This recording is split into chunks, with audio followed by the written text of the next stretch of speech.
So ఇప్పుడు మనం bread పాయసం చేస్తున్నాం, కొంచెం అరబిక్ స్టైల్లో చేస్తున్నాం అనమాట. సో ఫస్ట్ థింగ్ మనకు కావాల్సింది ఏంటంటే కోవా, చక్కెర, డ్రై ఫ్రూట్స్, పిస్తా, బాదం, జీడిపప్పు, కిస్మిస్, యాలకుల పొడి, రస్క్ తీసుకున్నాను నేను. అలాగే బాస్మతి బియ్యంని ముందుగానే కడిగి ఆరబెట్టుకున్నాను, జస్ట్ కడిగి ఆరబెట్టామంతే. అలాగే మనకు ఒక 2 లీటర్ల పాలు కావాలండి. సింపుల్గా చాలా టేస్టీగా ఉండే పాయసం అనమాట. ఈ పాయసంని వేడివేడిగా ఉన్నప్పుడు తినొచ్చు, చల్లగా అయిన తర్వాత డెజర్ట్ లాగా కూడా మనం ఎంజాయ్ చేయొచ్చు. సో ఫస్ట్ మనం ఏం చేస్తున్నామంటే ఒక చిన్న గ్లాసు బాస్మతి బియ్యంని కడిగి ఆరబెట్టుకున్నాను. సగమేమో మిక్సీ పడుతున్నాను, పేస్ట్ చేస్తున్నాం, సగమేమో అలాగే ఉంచుతున్నాం అనమాట. మనకి మధ్య మధ్యలో ఆ ఉడికిన తర్వాత అన్నం తగులుతుంటే బాగుంటుంది. బాస్మతి బియ్యం వేసుకుంటేనే ఆ ఫ్లేవర్ వస్తుంది. సోనా మసూరి రైస్కి ఆ ఫ్లేవర్ రాదనమాట, బాస్మతి బియ్యమే వేసుకోండి. కీర్ చేసేటప్పుడు, పాయసం చేసేటప్పుడు మీరు బాస్మతి బియ్యం వాడితేనే బాగుంటుంది ఫ్లేవర్కి. సో ఇలా మిక్సీ పట్టేసుకున్నాను కదా, ఇది ఫస్ట్ చేయాల్సింది. పక్కన పెట్టేస్తున్నాను. నెక్స్ట్ పొయ్యి మీద గిన్నె పెట్టుకున్నాను. గిన్నె పెట్టేసి ఇందులో మనం నెయ్యి వేసుకోవాలి.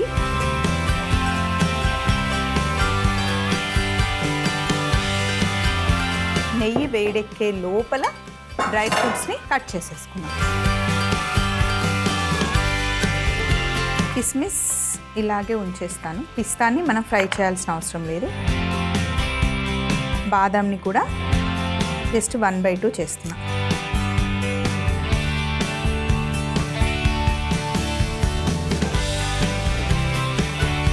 అలాగే జీడిపప్పుని 1/2 చేద్దాం.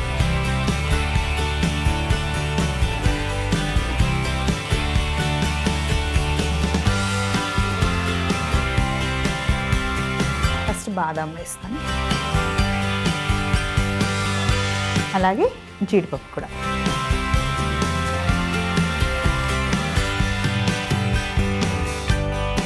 మంచి దూరగా కలర్ వచ్చేంత వరకు వేయించుకోవాలి.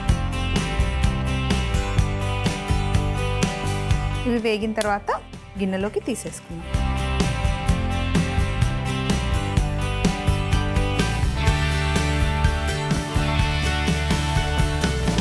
డ్రై ఫ్రూట్స్ని ఫ్రై చేసుకోవాలి. ఇదే గిన్నెలో ఉన్న నెయ్యిలో ఇందాక పక్కన పెట్టుకున్నాం కదా బాస్మతి రైస్, కడిగి ఆరబెట్టుకున్నవి వేసేయాలి.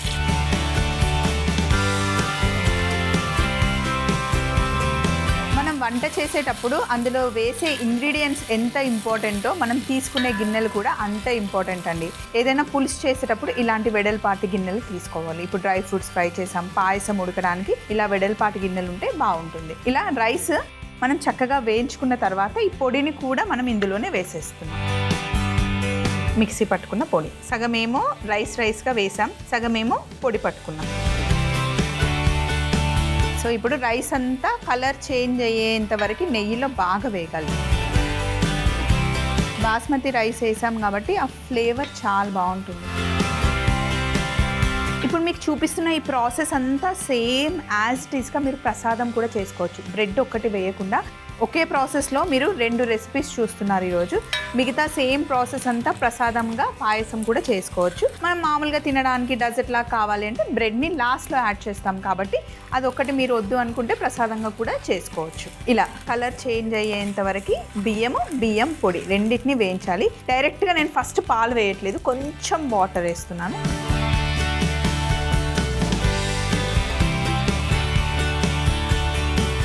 కొద్దిగా నీళ్లు వేసి ఒక్క ఉడికొచ్చాక మనం పాలు వేద్దాం. లేకపోతే డైరెక్ట్గా గిన్నెలో పాలు చాలా వేడిగా ఉంది కదా గిన్నె, పాలు వేసేస్తే అంటుకుపోతుంది అనమాట, కొంచెం థిక్గా కూడా అవుతుంది. సో ఒక్క ఉడికొచ్చిన తర్వాత మనం పాలు వేద్దాం.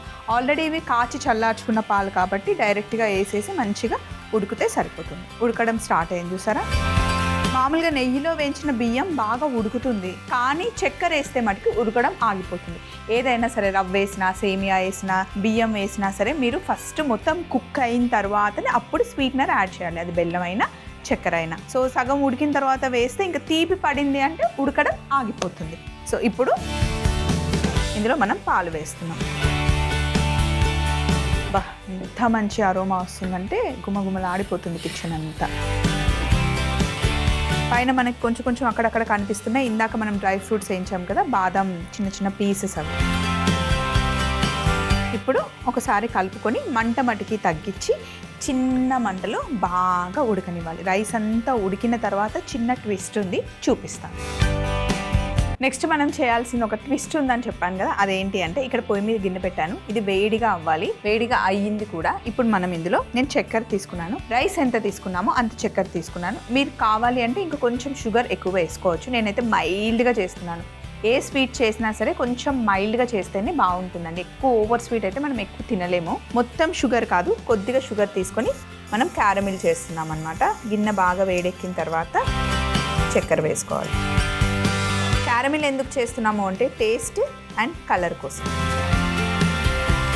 క్యారమిల్తో మంచి నట్టి ఫ్లేవర్ వస్తుంది అండ్ టేస్ట్తో పాటు కలర్ కూడా మంచి హనీ కలర్ని ఇస్తుంది క్యారమిల్ వేయడం వల్ల. క్యారమిల్ చేసేటప్పుడు ఎప్పుడైనా సరే చక్కెర వేసిన తర్వాత కలపకూడదు. ఇలా కరగడం స్టార్ట్ అయిన తర్వాత కొంచెం ఆ లైట్ బ్రౌన్ కలర్ కనిపించిన తర్వాత అప్పుడు కలపాలన్నమాట.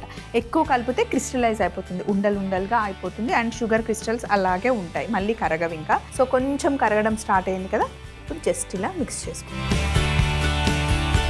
కొంచెం కరగడం స్టార్ట్ అయిన తర్వాత అప్పుడు కలపాలన్నమాట. ఇది కొంచెం మనకి డార్క్ కలర్ రావాలి కానీ మాడకూడదు, అది గుర్తుపెట్టుకోండి. సో ఇంకొంచెం కలర్ చేంజ్ అవ్వాలి.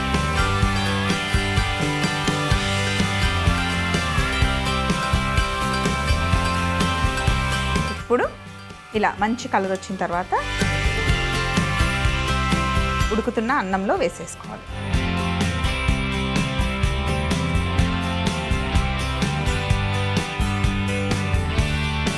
క్యారమిల్ వేసేసాం కదా, మిగిలిన చక్కెర కూడా మనం ఇందులో వేసేస్తున్నాం.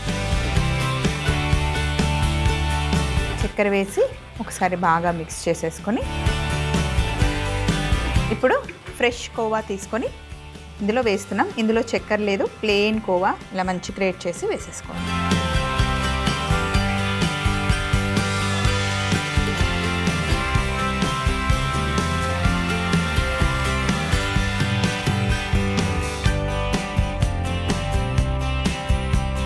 కోవా వేయడం వల్ల రుచి చాలా కమ్మగా అవుతుంది, ఇంకా కొంచెం థిక్గా అవుతుంది అనమాట. అండ్ క్యారమిల్ వేయడం వల్ల కలర్తో పాటు మంచి నట్టి ఫ్లేవర్ వస్తుంది. ఇందులో వేసిన ఇంగ్రీడియంట్స్ అన్నీ మంచిగా రిచ్నెస్ని పెంచుతాయి అన్నమాట. ఇప్పుడు ఒక బౌల్లో రస్క్ తీసుకున్నాం కదా, ఈ రస్క్లని మనం చిన్న చిన్నగా పీసెస్ చేసి వేసేసుకోవడమే. మధ్య మధ్యలో మనం తింటూ ఉంటే చాలా మంచిగా టేస్ట్ వస్తుంది అన్నమాట. ఇలా అంటే కన్సిస్టెన్సీని చూసుకొని వేయండి. మరీ ఎక్కువ బ్రెడ్ వేసినా కూడా థిక్ అయిపోతుంది, ఉడికిన తర్వాత చాలా థిక్ అయిపోతుంది అండ్ ఆ పాలంతా బ్రెడ్డే లాగేసుకుంటుంది ఎక్కువగా. సో ఇలా మొత్తం మిక్స్ చేసేసి స్టవ్ ఆఫ్ చేసేయడమే, ఇంకెక్కువసేపు కుక్ చేయాల్సిన అవసరం లేదు. ఇప్పుడు పైనుండి కాస్త ఇలాచీ పొడి, కిస్మిస్, పిస్తా పైనుండి వేసేసా అండ్ కొన్ని డ్రై ఫ్రూట్స్ ఏమో పైన వేస్తున్నాను, ఇంకొన్ని డ్రై ఫ్రూట్స్ గార్నిష్ కోసం ఉంచుకున్నాను. ఇలా తయారు చేసుకున్న బ్రెడ్ పాయసంని బౌల్లోకి తీసుకుంటున్నాను.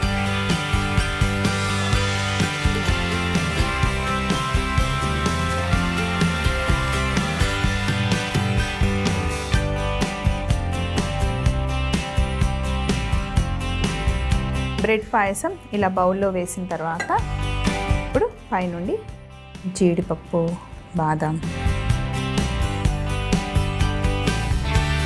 పిస్తా ఉంది, దాన్ని కట్ చేసి వేస్తాం.